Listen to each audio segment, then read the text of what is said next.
Hi friends, progress trading ചാനലിലേക്ക് എല്ലാവർക്കും സ്വാഗതം.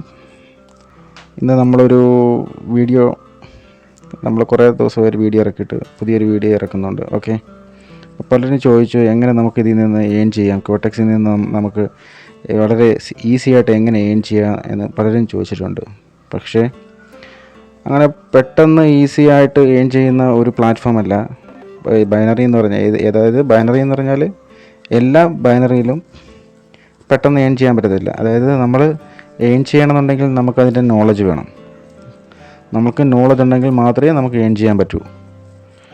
ഓക്കെ, അപ്പം അതുകൊണ്ട് നമ്മൾ മാക്സിമം നമ്മൾ നോളജ് ഏത് രീതിയിൽ കണ്ടെത്തും, അതായത് നമ്മൾ നോളജ് നമ്മൾ പഠിക്കാൻ ശ്രമിക്കുക. ക്യോടെക്സ് എന്നല്ല, ബൈനറി ട്രേഡിംഗ് പഠിക്കാൻ ശ്രമിക്കുക. ബൈനറി ട്രേഡിംഗ് പഠിച്ചതിന് ശേഷം മാത്രം നമ്മൾ ലൈവിൽ ഡെമോയിൽ നമ്മൾ പ്രാക്ടീസ് ചെയ്തതിന് ശേഷം മാത്രം നമ്മൾ ലൈവിൽ ഫണ്ട് ഇൻവെസ്റ്റ് ചെയ്തിട്ട് നമ്മൾ ട്രേഡ് ചെയ്യാം. ഓക്കെ, ഇപ്പം ഞാൻ ഇന്നത്തെ ടോപ്പിക് എന്ന് വെച്ച് കഴിഞ്ഞാൽ നമുക്ക് എങ്ങനെ ചെറിയ ക്യാപിറ്റലിൽ നിന്ന് നമുക്ക് ഒരു ഡെയിലി നമുക്ക് ചെറിയ അതായത് നമ്മളുടെ അത്യാവശ്യം വേണ്ട ഒരു ഫണ്ട് നമുക്ക് എങ്ങനെ ഉണ്ടാക്കുക എന്നുള്ളതാണ്.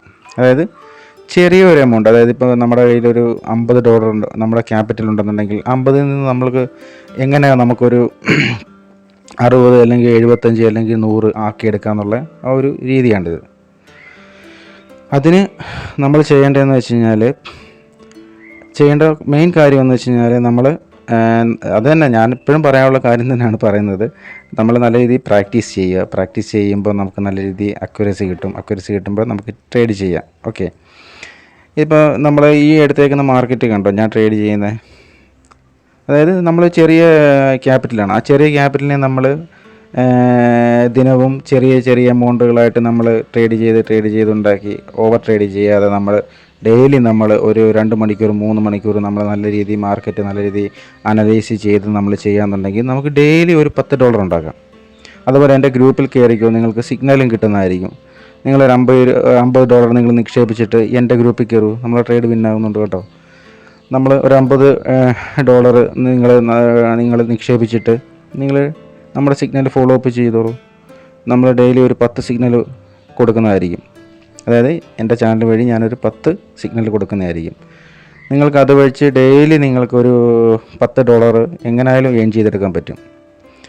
അതാണ് ഞാനിന്ന് പറയുന്നത്. ഓക്കെ, അപ്പോൾ നമ്മൾ മാക്സിമം ശ്രദ്ധിക്കേണ്ട മെയിൻ കാര്യം, അതായത് നമ്മൾ മെയിൻ ശ്രദ്ധിക്കേണ്ട കാര്യം എന്ന് വെച്ച് കഴിഞ്ഞാൽ നമ്മൾ മണി മാനേജ്മെൻറ്റ് ചെയ്യുക. നല്ല രീതിയിൽ മണി മാനേജ്മെൻറ്റ് ചെയ്യുക. ഓക്കെ, നമ്മുടെ കയ്യിൽ നമ്മുടെ ക്യാപിറ്റൽ എത്രയാണുള്ളത്, നമ്മളുടെ ക്യാപിറ്റലിൻ്റെ ബേസ് ചെയ്ത് വേണം നമ്മൾ ഓരോ പ്രാവശ്യം നമ്മൾ ഓരോ ട്രേഡ് എടുക്കാനും ഇൻവെസ്റ്റ്മെൻറ്റ് ചെയ്യാനും. അതായത് നമ്മളുടെ $50 നമ്മുടെ അക്കൗണ്ടിൽ ക്യാപിറ്റൽ ഫണ്ട് ഉണ്ടെന്നുണ്ടെങ്കിൽ നമ്മൾ മാക്സിമം $1 ട്രേഡ് എടുക്കുക. ഞാൻ കണ്ടില്ല, $1 ഞാൻ ട്രേഡ് എടുക്കുന്നത്. ചെറുതായിട്ട് നമുക്ക് ഡെയിലി നമുക്ക് ഒരു $10 വെച്ച് നമുക്ക് ഏൺ ചെയ്തെടുക്കാൻ പറ്റും. നല്ല രീതിയിൽ ഏൺ ചെയ്തെടുക്കാൻ പറ്റും.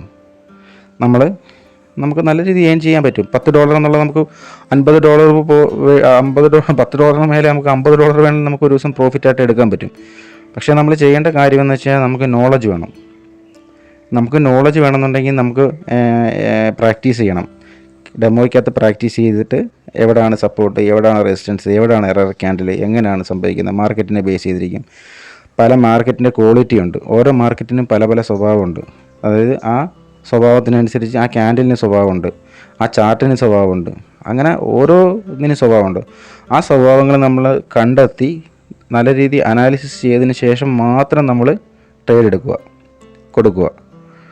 ഓക്കെ, ഇപ്പം നമ്മൾ കണ്ടോ, അതായത് ഓവർ ട്രേഡിംഗ് ആണ് എല്ലാവരെയും. അതായത് ഇപ്പം എനിക്ക് കോൺടാക്ട്സ് ഒത്തിരി വരാറുണ്ട്. അതായത് എൻ്റെ കോൺടാക്ട്സ് വരുന്ന ആൾക്കാരെല്ലാം ലോസസിൽ കിടക്കുന്ന ആൾക്കാർ എങ്ങനെ ലോസ് ഉണ്ടാക്കിയെന്ന് വെച്ചാൽ അവർ മാക്സിമം നമ്മൾ എൻ്റെ ട്രേഡ് വിന്നായത് കണ്ടോ, അവർ മാക്സിമം ചെയ്യുന്നതെന്ന് വെച്ച് കഴിഞ്ഞാൽ എങ്ങനെയാണെന്ന് വെച്ച് കഴിഞ്ഞാൽ ഒരു പ്രഡിക്ഷനും മറ്റു കാര്യങ്ങളും ഇല്ലാതെ ഡയറക്റ്റ് അങ്ങ് അപ്പിലേക്ക് പോകുമ്പോഴത്തേക്കും അപ്പിലേക്കും ട്രേഡ് എടുക്കും, ഡൗണിലേക്ക് വരുമ്പോഴത്തേക്കും ഡൗണിലേക്ക് എടുക്കും. അവിടെ റീട്രേസ്മെൻ്റ് ഉണ്ടോ, സപ്പോർട്ടുണ്ടോ, റെസിസ്റ്റൻസ് ഉണ്ടോ ഒന്നും നോക്കാതെ പലരും കൊണ്ട് സാമ്പത്തികം കളയാറുണ്ട്. സംഭവം ഞാനും കളഞ്ഞിട്ടുണ്ട് സാമ്പത്തികം. പക്ഷേ സംടൈം നമ്മൾ മാർക്കറ്റ് നല്ല രീതിയിൽ പ്രഡിക്ഷൻ ചെയ്ത് കഴിഞ്ഞാൽ നമുക്ക് വലിയ ലോസ് വരാതെ നമുക്ക് അത്യാവശ്യം വേണ്ട നമുക്കൊരു പ്രോഫിറ്റ് എടുക്കാൻ പറ്റും. ഓക്കെ, ഇതിപ്പോൾ കണ്ടോ, നമ്മൾ ചെറിയ ചെറിയ, അതായത് ചെറിയ രീതിയിൽ ട്രേഡ് ചെയ്ത് കൊച്ചു കൊച്ചു എമൗണ്ടുകളാക്കി, എന്താ പറയുക, ഒരു $50 നിന്ന് നമ്മൾ $60 $60 വീണ്ടും നമ്മൾ $70 അങ്ങനെ നമ്മൾ ഡെയിലി നമ്മൾ ഒരു 2 മണിക്കൂർ 3 മണിക്കൂർ നമ്മൾ ടൈം എടുത്ത് നല്ല രീതിയിൽ മാർക്കറ്റ് അനാലിസിസ് ചെയ്യാന്നുണ്ടെങ്കിൽ നമുക്ക് ഡെയിലി ഒരു $10 ഏൺ ചെയ്യാം. $10 ഏൺ ചെയ്താൽ മതി. നമ്മൾ $50 നിന്ന് നമുക്ക് മാക്സിമം നമ്മൾ എത്ര ഉണ്ടാക്കേണ്ടത്? $50 നിന്ന് നമുക്ക് ഒരു ദിവസത്തെ നമ്മുടെ പ്രോഫിറ്റ് എന്ന് വെച്ച് കഴിഞ്ഞാൽ $5 പ്രോഫിറ്റ്. അത്രയും നമ്മൾ പ്രതീക്ഷിക്കാവുള്ളൂ. അതിന് മുകളിൽ നമ്മൾ ചെയ്ത് കഴിഞ്ഞാൽ നമ്മൾ മാക്സിമം ലോസിലേക്ക് പോകത്തുള്ളൂ. അത് എൻ്റെ ഒരു എക്സ്പീരിയൻസ് മാത്രം, എൻ്റെ എക്സ്പീരിയൻസ് ആണത്.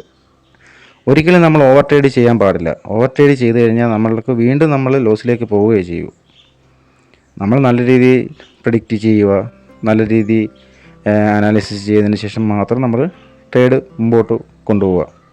ഇപ്പോൾ കാണാം, നമ്മൾ ചെറിയൊരു എമൗണ്ട്, ഇന്നത്തെ എൻ്റെ ടാർഗറ്റ് എന്ന് വെച്ച് കഴിഞ്ഞാൽ $5 മുതൽ ഒരു $10 ഏൺ ചെയ്യുക എന്നുള്ളതാണ് എൻ്റെ ടാർഗറ്റ്.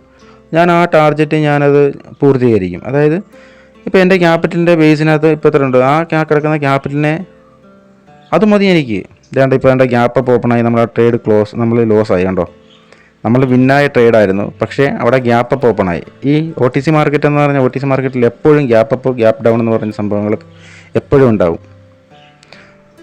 ഓക്കെ, അപ്പോൾ നമ്മുടെ 2 ട്രേഡ് ലോസ് ആയത് കണ്ടോ, 2 ട്രേഡോ 3 ട്രേഡോ എടുത്തിരുന്നു, അത് ലോസായി കണ്ടോ. അപ്പം ആ ഗ്യാപ്പ് അപ്പിൻ്റെയാണത്. ഗ്യാപ്പ് അപ്പ് ഓപ്പൺ എന്ന് വെച്ച് കഴിഞ്ഞാൽ എപ്പോഴും വോൾട്ടൈൽ ആയിരിക്കും മാർക്കറ്റിൽ. അതായത് പ്രത്യേകിച്ച് OTC മാർക്കറ്റിൽ എപ്പോഴും നല്ല രീതിയിൽ വോൾട്ടൈൽ ഉണ്ടാവും. വോൾട്ടൈൽ ഉണ്ടാകുന്ന ദിവസം നമ്മൾ മാക്സിമം ആ മാർക്കറ്റ് യൂസ് ചെയ്യാതിരിക്കുക, ആ മാർക്കറ്റ് നമ്മൾ ട്രേഡ് എടുക്കാതിരിക്കുക. കാരണം നമ്മൾ ആ മാർക്കറ്റിൽ ട്രേഡ് എടുത്തു കഴിഞ്ഞാൽ നമ്മൾ ലോസിലേക്കേ പോകും. അപ്പോൾ അത് കാരണം നിങ്ങളത് പ്രത്യേകം ശ്രദ്ധിക്കുക. ഓക്കെ, പിന്നെ രണ്ടാമത്തെ കാര്യം എന്ന് വെച്ച് കഴിഞ്ഞാൽ ഓവർ ട്രേഡിങ്. ഇപ്പോൾ നമ്മൾ $50 ക്യാപിറ്റലിൽ നിന്ന് നമ്മൾ $60 ഉണ്ടാക്കി കഴിഞ്ഞാൽ നമ്മൾ അവിടെ വെച്ച് സ്റ്റോപ്പ് ചെയ്തേക്കണം. തിരിച്ച് നമ്മൾ $50 നിന്ന് നമുക്ക് ഒരു $5 നമുക്ക് ലോസ് ആയി കഴിഞ്ഞാൽ നമ്മൾ അവിടെ വെച്ച് ട്രേഡ് നമ്മൾ സ്റ്റോപ്പ് ചെയ്യണം. അപ്പോഴേ നമ്മുടെ മൈൻഡ് സെറ്റ് കറക്റ്റായിട്ട് വർക്ക് ആകത്തുള്ളൂ. നമ്മുടെ മൈൻഡ് സെറ്റിലാണ് നമ്മുടെ ട്രേഡിങ്ങും നമ്മുടെ അക്യുറസിയും കാര്യങ്ങളെല്ലാം നമ്മുടെ മൈൻഡിലാണ് വരുന്നത്. ചിലർ എങ്ങനെയാണെന്ന് വെച്ച് കഴിഞ്ഞാൽ പാനിക്കാവും. $5 $10 $50 നിന്ന് ലോസ് ആകുമ്പോഴത്തേക്കും പാനിക്കാകുമ്പോഴത്തേക്കും വീണ്ടും ഒരു ട്രേഡ് എടുക്കും. വീണ്ടും ആ ട്രേഡ് എടുത്ത് ആ ഫുൾ അക്കൗണ്ട് വാഷ് ഔട്ട് ആവും. അപ്പോൾ അങ്ങനൊരു സംഭവം, അങ്ങനൊരു ഇത് വരാതിരിക്കാൻ വേണ്ടിയിട്ടാണ് ഞാൻ പറയുന്നത്, നമ്മൾ മാക്സിമം ഒരിക്കലും നമ്മൾ ഓവർ ട്രേഡിംഗ് എന്ന് പറയുന്ന സംഭവം നമ്മൾ ചെയ്യാനേ പാടില്ല. $50 നമ്മുടെ ക്യാപിറ്റലാണെന്നുണ്ടെങ്കിൽ നമ്മൾ $5 പ്രോഫിറ്റ് പ്രതീക്ഷിക്കുക, അവിടെ വെച്ച് ട്രേഡ് നിർത്തുക.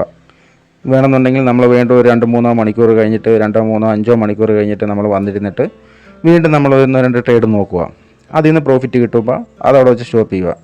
അങ്ങനെയാണ് ചെയ്യേണ്ടത്. ഒരിക്കലും ഓവർ ട്രേഡ് ചെയ്യാൻ പാടില്ല. ഓവർ ട്രേഡ് ചെയ്യുന്ന ഇന്നും ഇന്നലെയൊക്കെയായിട്ട് എനിക്ക് പല എൻക്വയറികൾ വരുന്നുണ്ട്.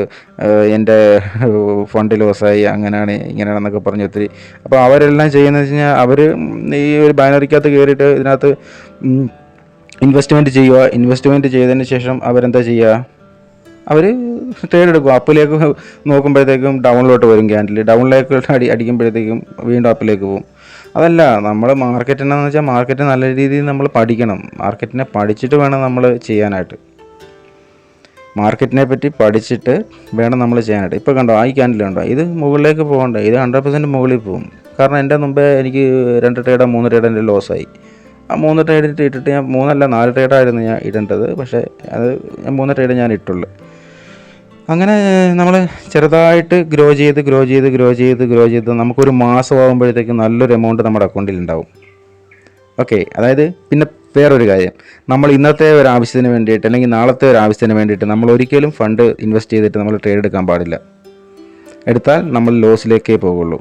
അതായത് നമ്മൾ ഫിക്സഡായിട്ട് നമ്മളൊരു എമൗണ്ട് അതിനകത്ത് നിക്ഷേപിച്ചിട്ട് ആ ഫിക്സഡ് എമൗണ്ട് വെച്ചിട്ട് ചെറിയ രീതിയിൽ നമ്മൾ ട്രേഡ് എടുത്തിട്ട് നമ്മളുടെ ക്യാപിറ്റൽ ഗ്രോ ചെയ്യുക. ക്യാപിറ്റൽ ഗ്രോ ചെയ്ത് നമ്മളത് പിന്നായുണ്ടോ, ക്യാപിറ്റൽ ഗ്രോ ചെയ്ത് തരുമ്പോഴത്തേക്കും നമുക്ക് എന്ത് കിട്ടും, നമുക്ക് ചെറിയ എമൗണ്ട് പ്രോഫിറ്റ് കിട്ടും. ജസ്റ്റ് ഒന്ന് നിങ്ങളൊന്ന് കാൽക്കുലേറ്റ് ചെയ്ത് നോക്കിയേ. നിങ്ങളൊരു കാൽക്കുലേറ്റർ തല്ലെന്നുണ്ടെങ്കിൽ മൊബൈൽ എടുത്തൊന്ന് കാൽക്കുലേറ്റ് ചെയ്ത് ഡെയിലി നമ്മളൊരു $5 വെച്ചാകുമ്പോഴത്തേക്കും നമുക്ക് മാർക്കറ്റിനകത്ത് ഒരു 4 ദിവസം നിങ്ങൾ വേണമെന്നുണ്ടെങ്കിൽ ഫ്രൈഡേ ട്രേഡ് ചെയ്യേണ്ട. ഫ്രൈഡേ ഇത്തിരി മാർക്കറ്റ് പ്രശ്നങ്ങളൊക്കെ ആയിരിക്കും. ഫ്രൈഡേക്കാട്ടി എൻ്റെ അനുഭവത്തിൽ സൺഡേയും സാറ്റർഡേ ഒക്കെ നല്ല മാർക്കറ്റാണെന്നാണ് എനിക്ക് OTCക്കകത്ത് എനിക്ക് ഇതുണ്ട്. പക്ഷേ എല്ലാവരും പറയുന്നത് സൺഡേ സാറ്റർഡേ മാർക്കറ്റ് OTC ഭയങ്കര വോൾട്ടൈൽ അങ്ങനെയാണ് ഇങ്ങനെയാണെന്നൊക്കെ. പക്ഷേ എന്നെ സംബന്ധിച്ചോളം ഒരിക്കലും അങ്ങനൊരു ഇത് തോന്നാറില്ല, അങ്ങനെ എനിക്ക് തോന്നിയിട്ടില്ല. ഓക്കെ, അപ്പം മാക്സിമം അതായത് വെള്ളിയാഴ്ച എന്ന് പറഞ്ഞാൽ മാർക്കറ്റ് എക്സ്പയറി ഡേറ്റ് ആയതുകൊണ്ട് ഭയങ്കരമായിട്ട് വോളറ്റിലിറ്റി കാണിക്കും, ഭയങ്കര ഫ്ലക്ച്വേഷൻ കാണിക്കും. നമ്മളുടെ പ്രഡിക്ഷൻ എഗനിസ്റ്റ് ആയിട്ടായിരിക്കും ക്യാൻഡിൽസ് എല്ലാം പോവുക. അപ്പം ആ ഒരു എന്താ പറയുക, നിങ്ങൾ അങ്ങനെ ഒരു തീരുമാനം എടുത്ത് നിങ്ങൾ മുമ്പോട്ട് പോയി അതിൻ്റെ കൂട്ടത്തിൽ വേണമെന്നുണ്ടെങ്കിൽ എൻ്റെ സിഗ്നൽ നിങ്ങൾ ഫോളോ അപ്പ് ചെയ്തു. നിങ്ങൾ ഫോളോ അപ്പ് ചെയ്തിട്ട് നിങ്ങൾക്ക് നല്ല രീതിയിൽ നമുക്ക് ഏൺ ചെയ്യാം. നമുക്ക് എങ്ങനെയായാലും ഒരു 10 ട്രേഡ് എടുക്കാം. ചിലപ്പം ലോസും കാണും. ലോസ് ഇല്ലാത്ത ആരും ഹീറോസൊന്നുമില്ല. ലോസ് ഉണ്ടാവും. ഞാൻ ട്രേഡ് ചെയ്താലും ലോസ് ഉണ്ടാവും. പക്ഷേ നമ്മൾ ആ ലോസിനെ നമ്മൾ എങ്ങനെ റിക്കവറി ചെയ്തെടുക്കണമെന്ന് വെച്ചാൽ അതാണ് നമുക്ക് വേണ്ടത്. ആ അറിവാണ് നമ്മൾ നേടേണ്ടത്. ആ അറിവ് നേടിക്കഴിഞ്ഞാലേ നമുക്ക് ലോസ് റിക്കവർ ചെയ്ത് നമുക്ക് പോകാൻ പറ്റത്തുള്ളൂ. നമുക്കൊരു 5 ട്രേഡ് ലോസ് ആയി കഴിഞ്ഞാൽ, അടുപ്പിച്ചൊരു 5 ട്രേഡ് ലോസ് ആയി കഴിഞ്ഞാൽ ഉടനെ നമ്മളെ കൊണ്ട് $10 അല്ലെങ്കിൽ 10 ട്രേഡിൻ്റെ എമൗണ്ട് നമ്മൾ ഇൻവെസ്റ്റ് ചെയ്യരുത്. നമ്മൾ $5 ലോസ് ആയി കഴിഞ്ഞാൽ നമ്മൾ $1 വെച്ച് നമ്മൾ ചെറുതായിട്ട് ഏൺ ചെയ്ത് $10 പ്രാവശ്യം ചെയ്യുമ്പോഴത്തേക്കും നമ്മുടെ ലോസിൻ്റെ നമുക്ക് റിക്കവർ ചെയ്തെടുക്കാൻ പറ്റും. അങ്ങനെയൊക്കെയാണ് ഓരോരുത്തരുടെ അക്കൗണ്ട് വാഷ് ഔട്ട് ആവുന്നത്. അപ്പം നമ്മൾ അങ്ങനെ ഒരു ഇതിലേക്ക് പോകാനേ പാടില്ല. പിന്നെ നെക്സ്റ്റ് കാര്യം, നല്ല രീതിയിൽ മണി മാനേജ്മെൻറ്റ് ചെയ്യുക. മണി മാനേജ്മെൻറ്റ് എന്ന് വെച്ച് കഴിഞ്ഞാൽ $50 ആണെന്നുണ്ടെങ്കിൽ $1 നമ്മുടെ മാക്സിമം നമ്മൾ നിക്ഷേപിക്കേണ്ടത്. പിന്നെ മാർജിനൽ സേഫ്റ്റി. പലരും എന്നോട് ചോദിച്ചു എന്താണ് മാർജിനൽ സേഫ്റ്റി എന്ന് വെച്ച് കഴിഞ്ഞാൽ. ഇതൊരു ക്ലാസ് അല്ല, ഇത് ക്ലാസ്സിൻ്റെ ഓൾറെഡി നടന്നുണ്ട്. പെയ്ഡ് കോഴ്സ് നടക്കുന്നുണ്ട്. നമ്മുടെ പുതിയ ബാച്ച് ഇപ്പം സ്റ്റാർട്ട് ചെയ്തിട്ടുണ്ട്. ഇനിയിപ്പോൾ അടുത്ത ബാച്ച് സ്റ്റാർട്ടപ്പ് ആയിട്ടുണ്ട്. അടുത്ത ബാച്ച് എന്ന് വെച്ച് കഴിഞ്ഞാൽ ഏകദേശം ഒരു 1 വീക്കിനുള്ളിൽ അടുത്ത ബാച്ച് സ്റ്റാർട്ട് ചെയ്യും. അടുത്ത ബാച്ചിലേക്ക് താല്പര്യമുള്ളവർ എന്നെ കോൺടാക്റ്റ് ചെയ്ത് കഴിഞ്ഞാൽ പെയ്ഡ് കോഴ്സാണ്. നിങ്ങൾക്ക് താല്പര്യമുണ്ടെന്നുണ്ടെങ്കിൽ നമ്മുടെ കോഴ്സിൽ ജോയിൻ ചെയ്ത് നിങ്ങൾക്ക് മുമ്പോട്ട് പോകാം. അപ്പോൾ ഞാൻ പറഞ്ഞു വന്നതെന്ന് വെച്ച് കഴിഞ്ഞാൽ മാർജിനൽ സേഫ്റ്റി. മാർജിനൽ സേഫ്റ്റി എന്ന് വെച്ച് കഴിഞ്ഞാൽ നമ്മൾ മുകളിലേക്ക് പോകേണ്ട ഒരു ക്യാൻഡിലാണെന്നുണ്ടെങ്കിൽ നമ്മൾ ആ ക്യാൻഡിൽ മാക്സിമം നമ്മളത് ജസ്റ്റ് അത് നമ്മൾ ലോസായി കുഴപ്പമില്ല, നമ്മൾ MTG എടുത്ത് ഞാനത് വിന്നാകും. 100% എനിക്കറിയാതെ വിന്നാകുമെന്ന്. കാരണം നല്ല രീതിയിൽ സെല്ലേഴ്സിൻ്റെ പ്രഷേഴ്സ് ഉണ്ട്. ഓക്കെ, നല്ല രീതിയിൽ പ്രഷറുണ്ട് സെല്ലേഴ്സിൻ്റെ അല്ല, ബയ്യേഴ്സിൻ്റെ പ്രഷറുണ്ട്. താഴെ നിന്നും പ്രഷറുണ്ട്, മുകളിൽ നിന്നും പ്രഷറുണ്ട്. പക്ഷേ മാർക്കറ്റ് ഇവിടെ വെച്ചൊരു റീട്രേസ് ചെയ്യേണ്ടതാണ്.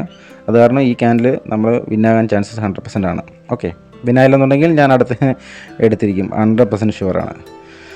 അപ്പോൾ നമ്മൾ മാർജിനൽ സേഫ്റ്റി എന്ന് വെച്ചാൽ നമ്മൾ അപ്പിലേക്ക് പോകേണ്ട, നമ്മുടെ പ്രഡിക്ഷൻ അപ്പിലേക്കാണെന്നുണ്ടെങ്കിൽ നമ്മൾ മാക്സിമം നമ്മൾ ഒരു 5 സെക്കൻഡ് അല്ലെങ്കിൽ 10 സെക്കൻഡ് ആ ക്യാൻഡിൽ ജസ്റ്റ് ഒന്ന് താഴേക്ക് ഇറങ്ങാൻ വേണ്ടി നമ്മൾ വെയിറ്റ് ചെയ്യുക. നമ്മൾ വെയിറ്റ് ചെയ്തതിന് ശേഷം നമ്മൾ അപ്പിലേക്ക് ട്രേഡ് എടുത്തു കഴിഞ്ഞാൽ നമ്മളത് 100% നമ്മൾ വിന്നായിരിക്കും. കാരണം നമ്മുടെ മാർജിനൽ സേഫ്റ്റി എന്ന് വെച്ച് കഴിഞ്ഞാൽ നമ്മുടെ ഇൻവെസ്റ്റ് ചെയ്ത ഫണ്ടിന് ഗ്യാരണ്ടീഡാണ് നമ്മൾ താഴേക്ക് ഇറങ്ങുന്ന അല്ലെങ്കിൽ മുകളിലേക്ക് ഇറങ്ങുമ്പോൾ നമ്മൾ ട്രേഡ് എടുക്കുന്ന ആ ട്രേഡിൻ്റെ വാല്യൂ. അതായത് താഴേക്ക് പോകേണ്ട ക്യാൻഡിലാണ് നമ്മൾ പ്രെഡിക്റ്റ് ചെയ്തേക്കെങ്കിൽ ആ ക്യാൻഡിൽ മുകളിൽ നമ്മൾ വിന്നായത് കണ്ടോ, ആ ക്യാൻഡിൽ എവിടം വരെ പോയ ക്യാൻഡിലാണ്. ഓക്കെ, അതിൻ്റെ മാക്സിമം താഴെ പോയി ആ സപ്പോർട്ടിൽ തട്ടിയിട്ട് റിജക്റ്റ് ചെയ്തിട്ട് മുകളിൽ പോയി. സംഭവം ബയേഴ്സിനാണ് പ്രയോറിറ്റി കൂടുതൽ അവിടെ. ഓക്കെ, അപ്പം നമ്മൾ അങ്ങനെ ചെയ്ത് കഴിഞ്ഞാൽ, അതായത് മാർജിനൽ സേഫ്റ്റി ഏറ്റവും വേണ്ട ഒരു കാര്യമാണ്, പ്രത്യേകിച്ച് ബൈനറിക്കകത്ത്. അതായത് അപ്പിലേക്ക് നമ്മൾ ട്രേഡ് എടുക്കുകയാണെന്നുണ്ടെങ്കിൽ മാക്സിമം ഈ ക്യാൻഡിൽ താഴേക്ക് ഇറങ്ങാൻ വേണ്ടിയിട്ട് നമ്മൾ കുറച്ച് ടൈം കൊടുക്കുക, ഒരു 5 to 10 സെക്കൻഡ് കൊടുക്കുക. അതിനുശേഷം നമ്മൾ അപ്പിലേക്ക് ട്രേഡ് എടുത്തു. പക്ഷേ നമ്മുടെ പ്രഡിക്ഷൻ കറക്റ്റ് ആണെങ്കിൽ നമ്മൾ 100% വിന്നാകും. പ്രഡിക്ഷൻ കറക്റ്റില്ലെന്നുണ്ടെങ്കിൽ നമ്മൾ ലോസ് ആകും. അപ്പം മാർജിനൽ സേഫ്റ്റി എന്ന് ചോദിച്ച സുഹൃത്തുക്കൾക്ക് വേണ്ടിയിട്ടുള്ള ആൻസർ ഞാൻ പറഞ്ഞിട്ടുണ്ട്. മാർജിനൽ സേഫ്റ്റി നിങ്ങൾ നല്ല രീതിയിൽ ഫോളോ അപ്പ് ചെയ്തു. പിന്നെ മണി മാനേജ്മെൻറ്റിനെ പറ്റി എന്നോട് ചോദിച്ചിരുന്നു. മണി മാനേജ്മെൻറ്റ് ചെയ്യേണ്ട കാര്യം എന്ന് വെച്ച് കഴിഞ്ഞാൽ ഞാനിപ്പോൾ പറഞ്ഞില്ലേ, $50 ആണെന്നുണ്ടെങ്കിൽ $1 നമ്മൾ ഇൻവെസ്റ്റ്മെൻറ്റ് ചെയ്യേണ്ടത്. ഓക്കെ, ഇൻ കേസ് അങ്ങനെ തന്നെ പോയച്ചാൽ മതി. പിന്നെ വേറൊരു സുഹൃത്ത് ചോദിച്ചതെന്ന് വെച്ച് കഴിഞ്ഞാൽ എന്താണ് MTG. ഒരു പുതിയ നമ്മുടെ സുഹൃത്ത് ചോദിച്ചാണ്, 1-2 സുഹൃത്തുക്കൾ ചോദിച്ചു എന്താണ് MTG എന്ന് വെച്ച് കഴിഞ്ഞാൽ നമ്മൾ അപ്പിലേക്കൊരു ട്രേഡ് എടുത്തിട്ടുണ്ട്. ഇൻ കേസ് അത് ലോസ് ആയി കഴിഞ്ഞാൽ ആ അപ്പിലേക്ക് ട്രേഡ് എടുത്ത് നമ്മൾ ട്രേഡിങ്ങിൻ്റെ എമൗണ്ട് എന്ന് വെച്ച് കഴിഞ്ഞാൽ $1 ആണെന്നുണ്ടെങ്കിൽ നമ്മളത് ലോസ് ആയെന്ന് കരുതുക. സെയിം ഡയറക്ഷനിലേക്ക് $2 ഇൻവെസ്റ്റ് ചെയ്യുന്നതിനാണ് നമ്മൾ MTG അല്ലെങ്കിൽ മാർട്ടിംഗിൾ എന്ന് പറയുന്നത്. ഓക്കെ, അപ്പം അതാണ് MTG. അപ്പോൾ ഈ വക കാര്യങ്ങളെല്ലാം നമ്മൾ ഒരുമിച്ച് നമ്മൾ ഒരുമിച്ച് നോക്കിയും കണ്ടും ചെയ്യുന്നതിനാണ് നമ്മുടെ ട്രേഡിങ്.